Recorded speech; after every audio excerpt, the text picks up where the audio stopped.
Obila ma pacho ka okwamre mikiti kod teko mathoth e kinde magirakore kod jopiny. Kinde ma jopiny bende okwamo luw chike mondo kik giyudre kama tek e lwet obila. Paro makama ochiw gi moko kuom obila mane osedhi rutaya mawuok e kaunti ma Kirinyaga momedo ji jopiny mondo oti machiegni gi apisas mag obila chutho to e kindegi ma ng'anyo osebedo ka neno e pacho ka.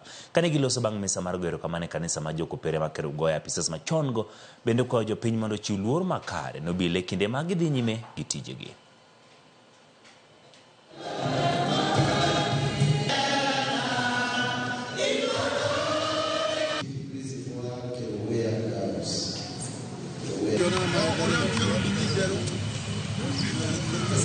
Tunaomba Wakenya tuwe na utulivu.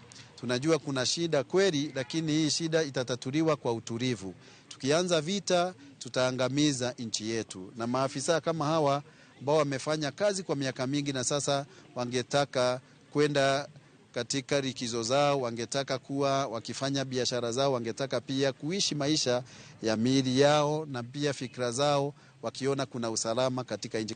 Wale ambao saa hii ni mapolisi ama ni maofisa wa polisi, wao wote ni watoto wetu na wanafanya kazi kwa niaba yetu sisi wote, na tuwapee heshima na tuwatii na tutii sheria, ndio tuweze kuwa na nchi ambayo iko na utulivu, na wao pia wafanye kazi kulingana na sheria.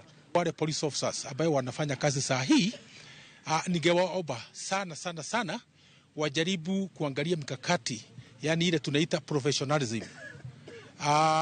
Ningewaomba waweze kuangalia professionalism wakati wanatimiza hii kazi, na pia mujibu wa sheria, hasa use of force. I would actually urge them to make sure that they follow the four principles on use of force. That is proportionality, legality, accountability and necessity. Once wakiangalia hayo the four principles, I'm sure ya kwamba kazi hiyo itakuwa imenyooka.